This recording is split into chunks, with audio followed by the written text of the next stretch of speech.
I'm Jay. And today we have a special guest. It's Jean Marie. So we would love for you, Jean Marie, can you tell everybody a little bit about yourself and what you have in common with all of us in this community? Awesome. I was diagnosed with lupus when I was 16. By the time I was 24, my kidneys both had already failed, and I needed a transplant. Actually, I was 22, and I was on the waiting list for 2 years. And it took a long time for my dad for everyone to be tested, and my dad was a perfect match. He's the one who gave me his kidney in 2006, so I was 24, 40 now. And so I've had my transplant, my kidney, for 15 years. That is awesome. That's such a long time too, which is so awesome to hear it's doing so well. And that as one of my questions was going to be, with kidneys, we know that there's living donation as well as deceased donation. So I was going to ask you about your stories. That's awesome that your dad was able to get tested. How many people, if you don't mind me asking, were tested in the process? Was he the first one, or did you have others that you had to go through? It was my mom and my two sisters, and my mom was not a good candidate at the time because she had high blood pressure. My one sister, I can't remember, there's a couple issues why she couldn't donate either, and the other sister was not the same blood type. So it ended up being my dad. He was the last one to be tested because he doesn't like hospitals. Okay. Absolutely. Perfect sense. I know there's lots of people out there. I'm glad he was able to overcome that and be able to help you out in that way. That's so awesome. So you said that it sounds like there's like about a 2-year gap there, right, between finding out and then the transplant. During that time, how was your health? It was pretty bad. I was still though working full time. I refused to go on dialysis. I did not want, being young, and I was actually worried that if I went on dialysis having lupus, that I would get an infection, and when I'd be called for a transplant, I would have an infection. So I just wanted to keep going as long as I could without dialysis. I was down to I think it was 11%, 8% at one point of kidney function, but I just kept going. And I mean, I was super, super, super skinny. I was 94 pounds. It was really, really bad. But I just kind of kept going like nothing was really wrong. And I don't know if it was just my mindset, but I just really, the dialysis center to me is I just couldn't think that I could have a very good positive mindset if I was to sit there all day. Yeah. So I understand that. Had anybody talked to you about something like home dialysis or anything at that point? They did, but they said they didn't want to do that because of the lupus. And I did end up getting a fistula for the dialysis, so I do have a fistula still, but which would require me to not be able to they were scared of the infection part of it. So if I did it at home, I guess you have to, you risk your own infection if you're, not cleaning it correctly and all that kind of stuff. So it was just, for me, especially, it was pre-internet days. So, or not pre-internet days, but there wasn't a lot of information out there just yet. So everything was basically what your doctor said. Now we have so many different ways to connect with other people and learn different experiences. So, looking back on it, if it was today, it might be a different situation for me. Yeah. Well, luckily you are healthy and happy and hopefully, thriving. So can you tell us a little bit about then what was the procedure, or your personal process? We know that, overall the process of getting evaluated to have a transplant is pretty similar, but what was your process like, especially since you had family being tested as living donors? From what I can remember, it was very complicated. There was a lot of information being thrown at me. I felt like at one point I was listed at one transplant center. Then in the middle of that process, they stopped accepting my insurance because they no longer had a contract with Blue Cross Blue Shield. And so if I was called for a transplant, I would have had to be a cash patient. So that wasn't going to work. So I ended up switching to a different transplant center, and it was a smaller transplant center. And I just really connected with the doctors and everybody there. And it seemed to be a lot better, easier process for me. Ended up being a better hospital overall. So, a little blessing.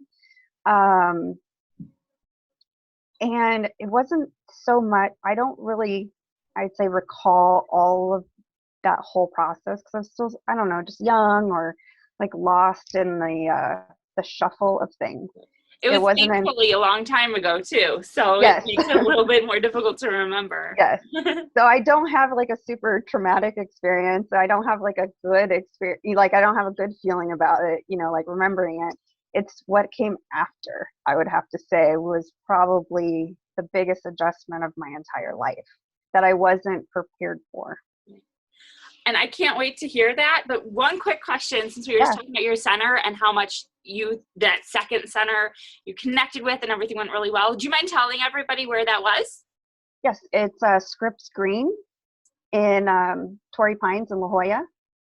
Okay, awesome. California. Yeah, okay. Now, I had a question. After your transplant, did you have a lot of, did you have to do rehab, or did you do any occupational therapy after that, or? Just initially, I remember having to learn how to walk again, and try to get yourself out of the bed. Yeah. They put me in ICU right after transplant, and then once you could show that you could roll yourself out of bed and like sit in the chair, then you were graduated to like a normal floor of the hospital. Okay. But that was it. That there wasn't any. I mean, in the hospital as well. I think I was in there for about 4 days, and as soon as you could show you could walk down 2 stairs and the whole floor of the hospital, then they let you go home. Yeah, I remember that part of having to try to learn to walk again. So yeah, that was rough. That's a process upon itself. So I was just wondering about that. Yeah, good. What were you gonna say? Well, so you kind of had that perfect segue there too. Can you tell us a little bit about after the transplant? What was the biggest adjustments? Can you kind of explain that to us? Medications. They are, I mean, it's one thing to be told oh, you're going to need to take medications every day for the rest of your life, and then actually doing it, because there's so many side effects. And I mean, I've been taking the medications for 15 years. There's been ups and downs with them. There's weight gain, there's weight loss, there's mental health issues with some of them. There's just so many things. And on top of your body not feeling well when you take them. Finding the right things to eat when you take your medications. Drinking enough water with your medications. There's so, and initially after, and you have to learn your medications. I think right after transplant, I was on probably about 20 different medications. Wow. So, learning what they look like, learning what they do. Now we have the internet, it's much easier. I think I had a sheet of paper. Yeah. But that was probably because you're also recovering, you're also on pain meds, and so your mind is so jumbled with stuff. And I remember not being able to eat, everything was like, blah, like you're in a dream. Yeah, absolutely. So when you were in the hospital and after and everything, who walked alongside you, kind of helping you to get acclimated to this new way of life after your transplant? My mom. Your mom? Yeah, she was definitely my champion. Because my dad was kind of a baby, and so, you know, he was still recovering. Mm-hmm. I know that it is a little harder on the donor, but, you know, he really, he had a hard time. Like, I think it was just because he's a guy, so he doesn't take pain very well. But but it was definitely my mom that was there every day. She'd sleep there, and also at the time my boyfriend was kind of also my big cheering me on. Yeah. I'm glad you had awesome cheerleaders there to help support you and kind of get you on your way. You said that you were on 20 medications, like about 20 medications directly after transplant. As time has gone on over these past 15 years, has that gotten less? Or are you still basically on the 20? How does that look for you now? Yes, probably about a year out. That was when I was able to go down in medications to about 5 or 6 of them. I was doing really, really great. And then about 6 years into it, I went through my first rejection episode. The only reason why the doctors caught it was because I just felt like something was wrong. Nothing was really showing up on my labs, so I really had to push them to do a biopsy. And sure enough, I was in acute cellular rejection, and I only had I was days away from just completely losing my kidney. They pumped me full of intravenous medications and plasmapheresis, and so I was able to come out of that rejection. Then I was on quite about 10 or 15 medications, then it would go down. Now, since I'm in chronic rejection, I am also on 2 home infusions each month, and along with about 6 medications. So it's not too bad. Now I'm used to it. It's just part of my daily routine. It's like brushing your teeth. Yeah, Right. yeah. I was going to ask. You mentioned the biopsies. Now I know after my transplant they were annual, so it was like a yearly. So are you, as far as biopsies now, are they keeping a closer eye on it? As far as are your biopsies more regular now? No, it kind of just depends on the blood work, you know. Okay. As long as my medication levels stay stable. One of the things that they've over the years is that my body has become complacent with one of the medications, one of the anti-rejection medications. So they're trying to wake wake up my immune system a little bit, or not wake it up, but suppress it even more with some of it. My body has become very aware of the immunosuppression. So it's doing everything it can to not be immunosuppressed, which, you know, in theory, that's what you want your body to do. Right. So except for me or us. And so I think I went off topic a little bit. No, Okay. Yeah, no, you were there. Basically, you answered the question, but Okay. yeah, I felt some of the same felt some of the same things as far as, like you said, your body kind of pushing back against that.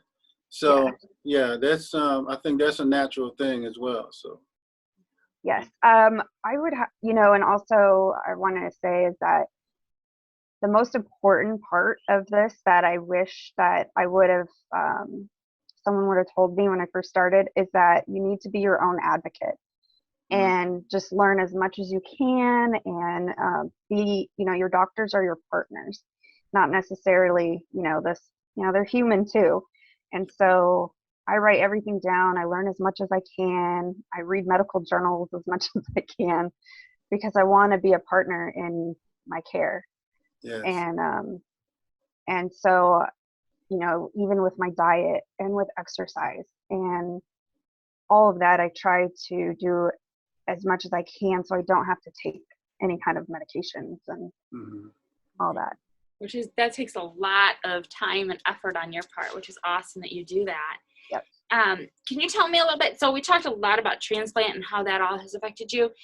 Tell me, like, now, so over this time and now, like, how, as a transplant patient, as a recipient, how's your life different, would you say, than another typical person walking around like myself who isn't a recipient? How's life different, or how do you have to, besides the medication, obviously?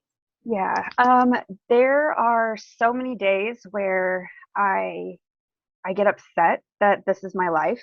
I want to be a normal person walking around and just have normal friendships and relationships. And so I sometimes get very frustrated. But if it hasn't been for this experience, I wouldn't be as grateful for just the little things. Just seeing the birds flying around every day, or sitting in the warm sunshine, or that hug with my niece. I wouldn't be alive today to enjoy those things. And so I think I really stop and really cherish the very, very small things. And I don't know if other people do that or take it for granted, but that's when I stop and think, okay, I am actually grateful that I've been put in this situation, because I don't think I would be the person I am today. So, and I kind of like the person I am most days. Yeah. Wow. Yeah. Thanks for sharing. That's amazing, right? Mm-hmm. Yeah. So what does your schedule look like now with, you mentioned that you're your own biggest advocate, which is awesome. I know you have to get blood work, I'm sure, done regularly. What does your relationship with your doctor, with your care team look like? How often do you see the doctor? Are you like inundated with doctor's appointments? Is it, just kind of regular checkups? How does that look for you? Sometimes it just really depends. Sometimes I'm just overwhelmed with doctor appointments. Other times I see nobody for a couple months. So it just really depends. Right now I'm getting blood work once a month, so that's not too bad. At times throughout the 15 years, I was getting it once every 3 months, once every 6 months. So the more they want to kind of keep an eye on you, then you have to get the blood work more often. But they definitely know who I am, because I call. I'm like, haven't heard from anyone. I need to know my lab. I'm pretty pushy when it comes to all of that.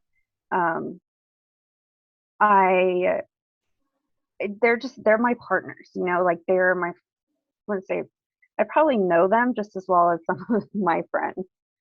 I mean, name a type of doctor, I probably have them on my Rolodex. So, it's great that you have that relationship, though, and then hopefully that helps you get the care then that you need and that you deserve and should have, and that's great that you have that. When I first meet a doctor, I interview them. I kind of get to know them, because I feel like if I get to know them, then I'm more open and honest with them about my health. Because one of the things that I've heard doctors say over and over is that patients aren't honest with them, and it takes them longer to figure out what's wrong with them. So if you tell them honestly, like my cholesterol, for instance, was like insanely high, and I couldn't figure out because I'm vegan. And so I was like, you know what, let me be honest with myself. And I sat down and really looked at what I was eating, and a lot of it was processed vegan food because of the pandemic. I just load up the freezer with this food, and it's really bad for you.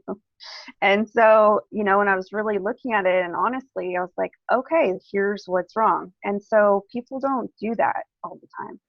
And I think that's very important that if you're going to be honest with anyone, it's your doctors. They're not there to judge you. They're there to help you. Right. Yeah. Absolutely. Awesome. Do you have a support community in transplant? Are you in any support groups or any online groups? Do you communicate with other people regularly who have had transplants? So at first I didn't find support groups very helpful for me.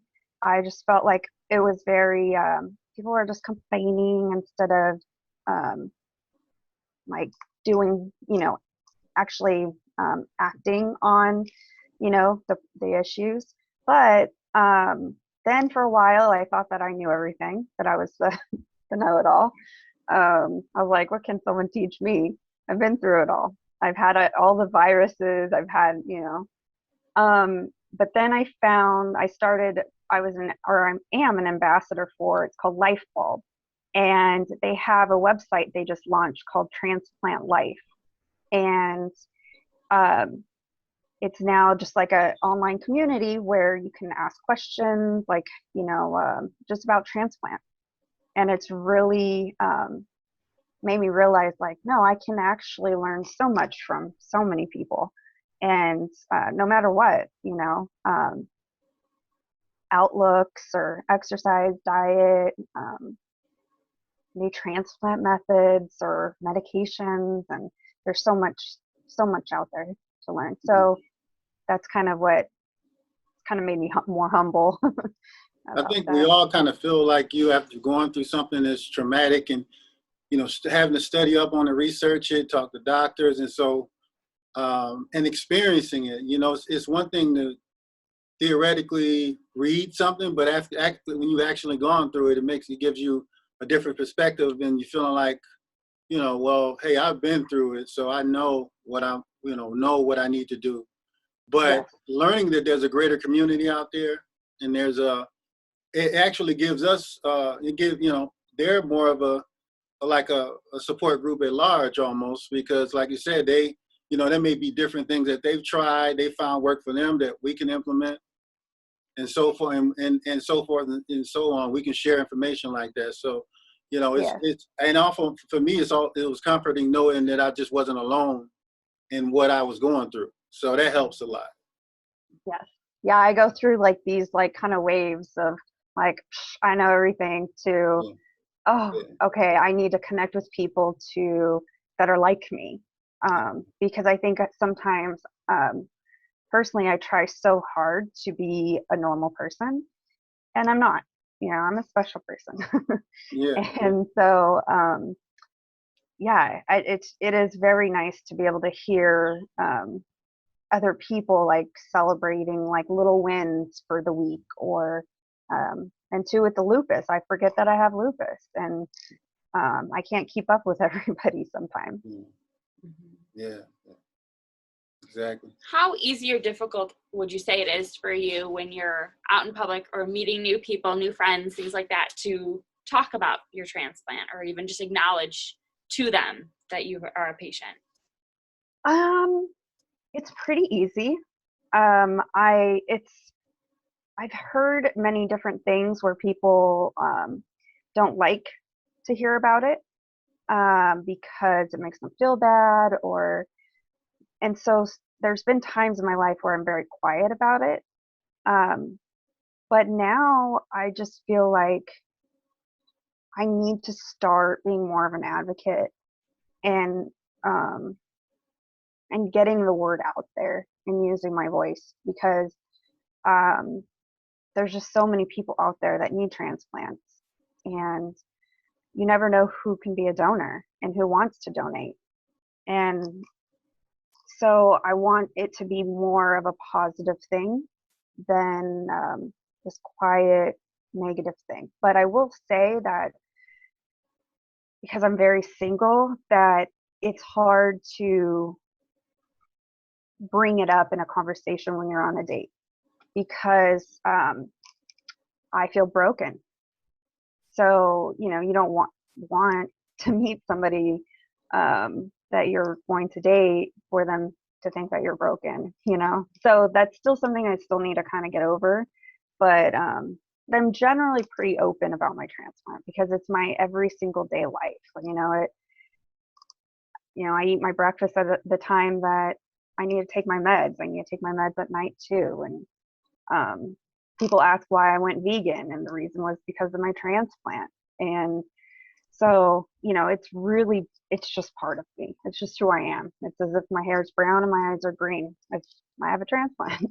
Yeah. I love how you describe that. So your dad is your donor, which is awesome. Mm-hmm. Has your relationship changed at all since the transplant?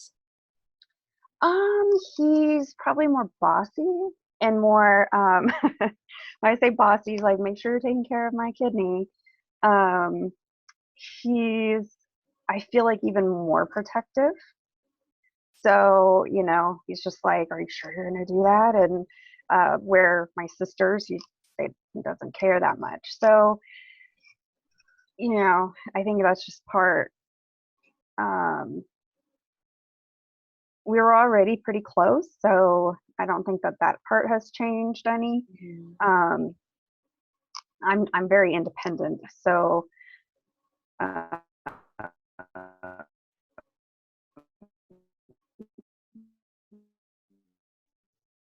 of froze up there a little bit. Yeah, I think it's more actually changed my relationship with my sister. Can you still hear us? Oh. Okay, are we back? Am I back? Yeah. Oh. We just, your picture is frozen right now, so. Okay. You can still hear us, obviously. Okay. I'll hear you guys. Okay.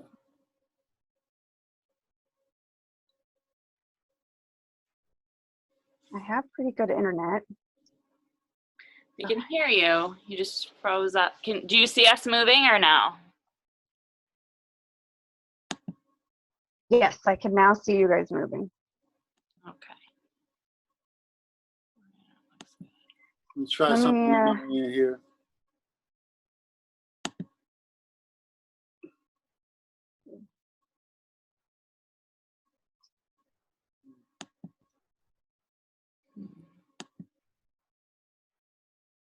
Did that do anything? No.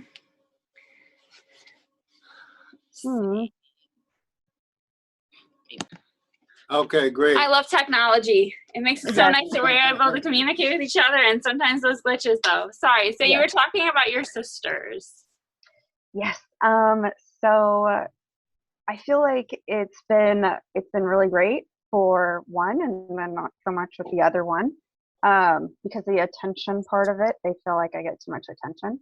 So that's been an interesting relationship over the last 15 years.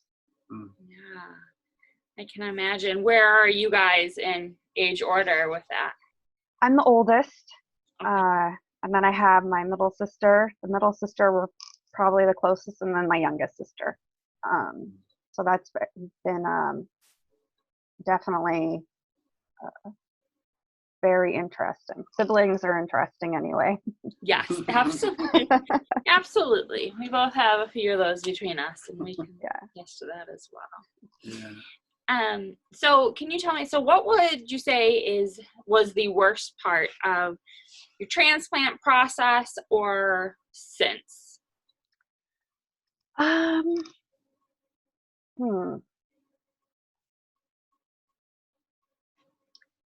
I think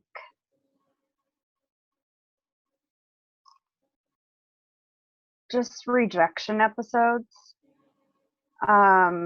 Those are probably the most scary for me, because I just don't, there's so much unknown, and you generally get pumped full of IV medications. You're stuck in the hospital, and when I'm in the hospital, I feel like that, like, okay, this is it for me. And so it's very hard to keep happy and try to keep positive thoughts. So I'd have to say that's probably the worst part of it, because it can happen at any time for any reason, not necessarily you caused the problem. And I've been through 3 different rejection episodes. So I'd have to say that's probably the hardest part of the whole transplant. Yeah, especially since like you said, you're doing everything in your power, and it's something that you can't directly control, right? So, Right. yeah, Yeah. yeah. I wanted to real briefly move back to something you said a little bit earlier.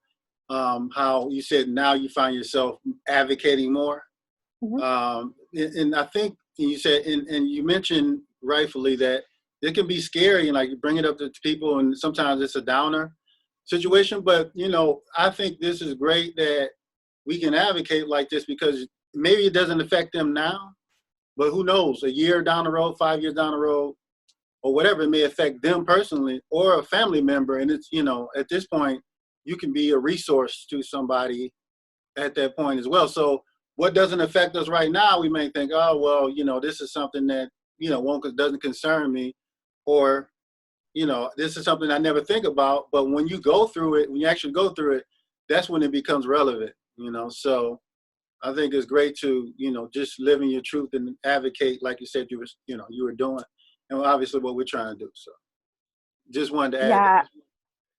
Yes. I think too that I didn't think that I had anything to say that was worth anyone like wanting to listen.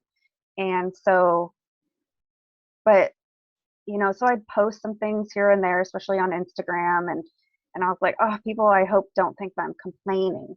And so I really tried to take it into more positive, and then that's when people started reaching out. People that are on a waiting list or have had a transplant, and they just started sending me DMs, just asking help through the process. And then I felt very empowered, and I felt like, you know what, I bet you there's a lot of people out there that need help or have questions, because I did. I just didn't know where to turn back then. Yeah. And because it's a very mentally exhausting process, I think, the entire thing. And so sometimes it is okay to not be okay. And I, would have loved for somebody to tell me that back then, so I didn't have nights of just crying and like, am I going to die today? Or, so that's why I've decided to kind of be a little bit more open on the internet about my experience. I'm the one cut you off, but just this last point, it could be such an isolating thing that because in 2006 we didn't have this like technology to learn that other people were like us, right? Right. So now it's more of it's a more of a community. You can access anything online, but like it was isolating for me. But especially back then, like you said, 2006, you thought you were going through this alone, a lot of times, right? Yeah. Yeah. Yeah. Just want to say, there's so many negative things that we could say about social media, but I think this is one of those great things that we can say about it as well, that you can find your community, and there is a community for everybody. And I think this is such an important topic for everybody to hear about. But so I asked you about the most challenging thing. So what is the most positive thing that you could say about your transplant? Just really being grateful for every single little thing. And that probably sounds really cliche, but I actually like inside feel just insanely grateful for the smallest things. And that's usually how I start my day. I think of something that I'm really grateful for, even if it's just my smoothie tastes super good that day, or and then I end the day the same way, just one thing. Even if it was a very bad day, I still think, okay, well, it was kind of a special moment when the clouds were really fluffy today, or something that can be very silly, or it was nice when a neighbor said hello, or so those are the things I like really am super, super grateful, just being like insanely grateful. And I don't, maybe because I was in my 20s before the transplant, I was just a brat, but I feel like just I don't know, like I wouldn't be here today if it wasn't for the kidney. And I get to hike and enjoy my nieces and nephews and teach them things. And now I feel like I was kind of like stuck, and now I want to try and help people. So I just want to show how grateful I am for everything. That's awesome. Thanks for sharing that. One of the things I feel like in the transplant world, we hear a lot of misconceptions about transplant, about donation, all that. What would you say is the biggest myth that we could debunk here today? There's a lot of them. Well, I think that probably the one thing I hear the most is about medications. They suck. They do. But I think they're also amazing. And if you are partnering with your doctors and you're eating the right things and drinking enough water, they shouldn't be super, super, super horrible. Except for prednisone. Prednisone is really bad. It has made me gain a lot of weight. But I think that's probably maybe another thing that I do hear with, like, when it comes to donor and recipient is, or even organ donation, is like a hospital won't save you if you're an organ donor and they have someone that needs the organ in the hospital. They're not going to kill you. It's not true. Absolutely. And then my last question for you, I don't know if you're going to have any others, is what is the one thing that you would like to share with somebody who's in your position 15 years ago, who is walking into this huge unknown of organ transplantation, that they've just been listed and they're waiting? Patience. You need a lot of patience, and everything's going to be okay. You know, take one day at a time, take 1 minute at a time if you have to, because everything can be very, very overwhelming. And so, you know, if you're looking too far into the future, then you become like a lot of anxiety. And so just take one step at a time. And if you have to, make a list so you can see everything that you've accomplished. And just, yeah, one step at a time. Like, it's going to be okay. Awesome. Thanks.